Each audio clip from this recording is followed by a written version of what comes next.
Was a girl running in a group. She had a high-speed motor in a 40 Ford coupe. She had a racing cam and a supercharged.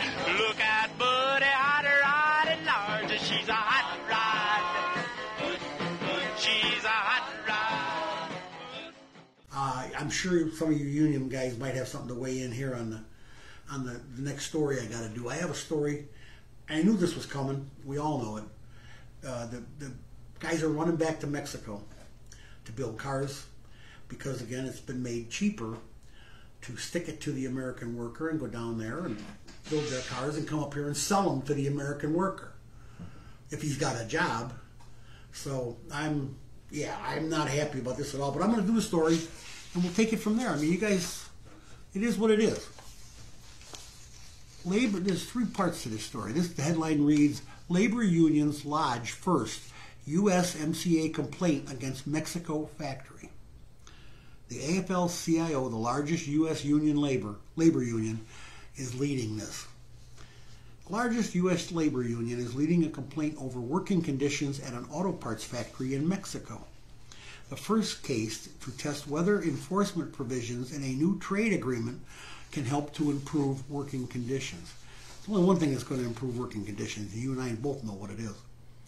The AFL-CIO, together with other organizations, filed a complaint against Tridonics, a factory in Matamoros, the northern state of Tamaulipas, I don't know. You'd have to read that one, Eric. Mexico. Tamaulipas, there you go. They said in a statement Monday, the first complaint filed under the rapid response mechanism of the U.S.-Mexico-Canada agreement, which went into force in July, to replace the North American Free Trade Agreement, which kept all the jobs here in America. Oh well, that's the first complaint. Okay, Mexico scraps GM union vote. They're citing irregularities. Well, here we go. They're going to do this. It's going to go back and forth.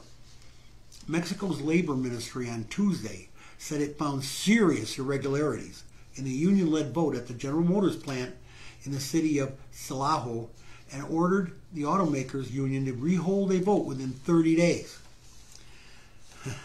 The Mexican ministry's move followed pressure earlier in the day by U.S. lawmakers on GM to ensure worker rights at the Silao plant, adding to concerns from global labor advocacy groups. Silao? I want to say it's Silao. Silao? Yes. Okay, it's Silao. Wow, see, it's nice to have Eric here. Somebody with diction and clarification. You're welcome. You get a cookie. The ratification is required under a Mexican labor reform to ensure workers are not bound to so-called protection contracts, which are signed behind workers' backs and prioritize company interests. So in other words, they have what they call the workers' protection. You can buy insurance. So-called protection contracts. Your company will sell you a protection contract.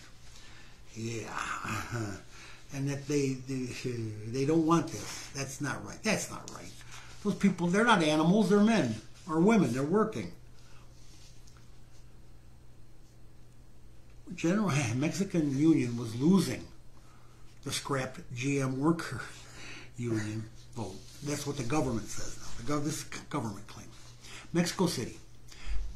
General Motors workers in Mexico were on track to defeat one of the country's biggest unions in a contract vote last month that has prompted the U.S. action under the country's trade deal, a Mexican government report shows. The Biden administration on Wednesday called for a probe into allegations that worker rights were denied at GM's Silao pickup plant, Silao truck plant, during the vote to ratify workers' collective contract with the Confederation of Mexican Workers. The Confederation, which is aligned with the Institutional Revolutionary Party that ruled Mexico for decades. I know I used to see the RPI signs all over the place when I was in Mexico on my golf trips. They write them on rocks, they write them everywhere, on walls. Silao pickup The Confederation, which is aligned, I was going to say Salau again, is aligned with the Institutional Revolutionary Party, blah, blah, blah, is one of several trade unions accused by workers and activists of putting business interests over workers' rights. You have no union, you have no workers' rights. Let's just put it that way, okay? That is the name of the game.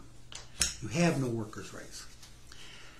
I got to tell you, I want those jobs back here in America.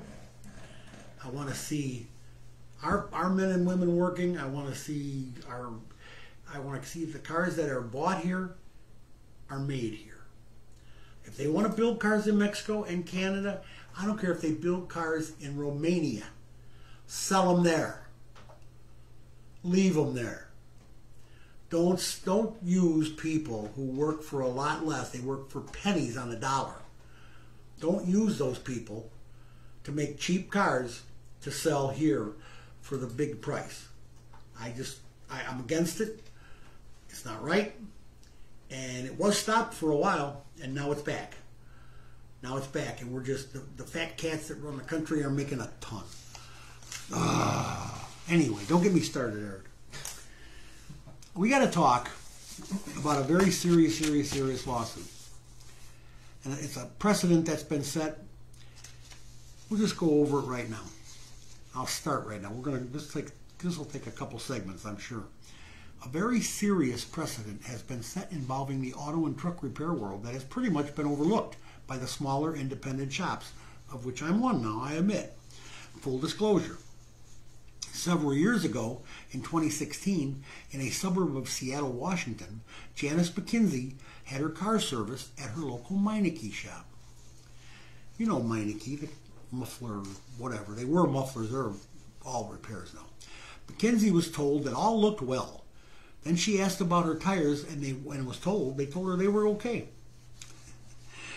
Apparently, 2 days later, while driving on the local expressway, one of her tires blew apart on her Ford Explorer and rolled it over, injuring McKenzie severely and confining her to a wheelchair. 5 years later, now this is 2016 this happened, 5 years later, and a whole lot of legal mumbo-jumbo over the dam, McKenzie has been awarded a $12.5 million judgment in her favor. Hello? Turns out the tires on the Explorer were 9 years old according to the dates. I don't let cars out of my shop when they're 5 years old. I make them sign a paper because 9 years old is just unheard of on tires. Well, it's a long story. And I'll tell you in a few minutes. And the tread depths either did not measure, were not measured, or mismeasured, and the air pressures were not recorded or maybe not even checked. The big picture, here it is. Small independent shops across the nation routinely perform maintenance on their customers' vehicles day in and day out. Most shops have an inspection plan to warn drivers of needed repairs or upcoming maintenance. I know we do. As a matter of fact, a lot of shops use the inspection as an advertisement to give their customers a peace of mind. As a matter of fact, the guy that brought me this story, my manager Ronnie, who I hope is the successor to the throne there, Ronnie, he's the best. He brought this over and he said, hey, we do a lot of inspections for people. We need to watch this. We need to read this, and we need to pay mind to it. The smaller independent shops usually keep a light crew of 3 or 4 techs on the job at any given time. That's about right. All of different skill levels. And that's also about right. And of course the dealers have different skill levels too. Not all techs are created equal. They get better as they get experience or attend schools. To handle the repairs and maintenance of their customers' vehicles, all it takes is a slight distraction. Think about this. Gabbing with the other techs, or maybe a cell call, or even a call to the office because the boss needs to ask you something. So now when the tech gets back in focus, where was I? Will he miss a loose ball joint or a tie rod end? Maybe the shocks and the springs are worn out, causing abnormal tire wear. Perhaps the tires are old and dry rotted, which in this case, like McKenzie's. You can tell around the rim. It gets all little cracks around the rim. And if you look around the rim, there's all kinds of little numbers on that tire. That is, there's a code for the date of the tire. Mackenzie's tires were 9 years old. This guy screwed up royal. It's that easy to miss something really important or dangerous. And it's an honest mistake, and it is.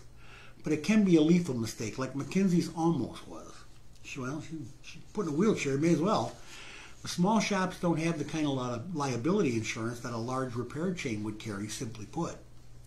Simply put, just one misstep by one of your employees could completely ruin your business and everything else you might own. They'll take it all. Believe me, they'll sue you. They'll sue your pants off. That's my dad used to say, and they literally will. Take the pants off you when you're driving around. Mackenzie's settlement was indeed deserved. Sure it was. And even though her accident was 2 days after the service appointment, and she could have run over something or hit a pothole, the tech on this job can't hide the dry rot and age of the tires. He just can't. He obviously didn't even check the tires, a crucial part of any regular service. Thank God Meinike's got deep pockets. What's this going to do to us? Well, the precedent is now that after every accident where there are lawyers involved, there will be looking for the vehicle trying to blame some small independent for negligence, for any negligence. A whole new aspect that has been overlooked for years. In independent garages, we must now be extra vigilant in our safety inspections. Some shops will be selling the owner repairs just to cover their butts. In other words, they're not going to really, might not need them right now, but I got to do it because I don't want to take a chance. While Mackenzie's judgment was totally justified, it may have awakened a sleeping giant. I'm a small business shop owner, you know that, and I will be dotting my I's and crossing the T's. I want to know, and this is another thing Ron brought up to me, my manager, Ron Wood, by the way, the next generation in high-tech auto repair. He brought this up to me. What about insurance? What about insurance rates? What about liability insurance for your shop? I have $1 million coverage. I have this and that, and I pay a lot for insurance. Can you see if I have to carry $10 million or more insurance? Think about it.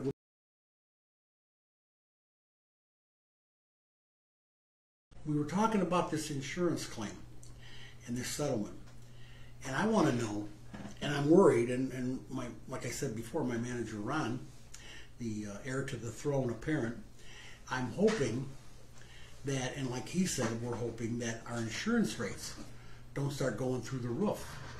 Because if settlements like that are available, what if you didn't have your car serviced recently? What if it's been a long time, but you did service it last, and a tire goes kablooey, Eric, or a wheel falls off? We have certain Dodge wheels and Ford too that build up a crust on the rim, drums and rotors. Okay. You have to clean that before you put these wheels back on, because you can't tighten them correctly. We use a torque wrench or we use a torque stick, and 100 foot-pounds, we get them right up there where they belong. But they're not really that tight. If there's crust built up in different spots around that rim, it can work loose. So when we take these wheels off, just a part of a tire rotation, we have to clean the rim, clean the rotor, so that they will attach properly again. You get somebody who doesn't do that, it might be 6 months later, and that wheel could fly off. Really? Oh yeah. So it's got to be done right. And that's just Dodge in general, or just? That's all. No, that's several cars that do that. Several cars that have certain kind of wheels. Okay. So you can pick almost any of them, actually. Really? That's not particular to any one car. So in other words, I just got to keep an eye on my Dodge journey in that way. Well, when you take the wheel off, if it's not clean on the inside where it meets the rotor, clean that and sandpaper that and sandpaper the rotor. Right. And then tighten it to 100 foot-pounds or 90 foot-pounds, whatever it calls for. We like to run our torque stick to 100 because we know that's usually about 5 pounds off, maybe 10. So we're at 90, which is fine. And then you can, if you have a flat, you can get it off. But that's not the point. My point now is, what about insurance? Is your liability insurance as a business owner going to go through the roof? Is your liability insurance as a car owner? What if Mrs. McKenzie or Miss McKenzie did not have her car serviced, did not go in and have it checked, and that tire blew, and they saw how old it was and how nasty it was. She was riding around on crummy tires. What if 6 months ago we serviced her car and we left her a note saying your tires need to be replaced, and she didn't do anything about it? Who's liable then? All I know is there's a whole bunch of liability flying around here that just is scary. It's 12.5 million scary, because this is going to be a problem. It's going to be a real problem for me, the small business owner, the big business owner, of course, all the that hire this guy that missed this. He's a smuts. He's no, Right. But he's hired by a big company for cheap, and he's not a high tech guy. He just does oil changes or whatever, or tire rotations, and he just didn't check things. He just didn't do it because it's not. Maybe it's a lack of training. Maybe they said Meineke didn't train the guy. That's a possibility too. You're taking a raw kid and you don't train him. That's not his fault. So it's an honest mistake, but it's an honest mistake that almost killed her. It's just, I don't know. I lose something in the. Is it really though like an honest mistake? I mean, honestly, if you kind of think about it, like I know you're sending the car, you're giving the car back to the person, knowing that this situation is happening. Now I understand, like when you take the service, you're like, hey, you know what? Your car, we did this, this, and this, but just to let you know that this is this and that. Well, that's what we do. And then what if, like, you know what? It's urgent. Like we need to, you know, so and so and so and so. Like, I've even got a stamp that I stamped the receipt on their copy, that said this car is unsafe to drive, and they have to sign it before I give them their keys. I will not give them their keys unless they sign that for me. Right. That's only to cover your well, yeah. And if I tell them, I don't care if they spend the money. It doesn't matter to me. I've got cars that are out there in the shop that will spend the money. Any one customer that says no, I don't care. We're always busy. We've been there 39 years, Eric. We're always busy. Mm-hmm. We always have people calling. We always have things going. Well, yeah, it's hard for me to get an oil change for my car. I know. You had to come up and schmooze me. You bought me a cup of coffee.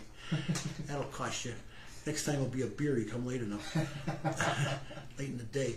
Anyway, what I'm telling you is, whose insurance? I mean, is this going to affect all insurances? Is this going to be an excuse for the insurance companies to say, oh, there's a lot of liability now. A precedent has been set. You have to pay $1 zillion for your insurance. Right. You know, and how about you and your car insurance? Your liability. I mean, that's going to go up. It's got, well, not going to go up. I don't know yet. This is not pending. It's looming.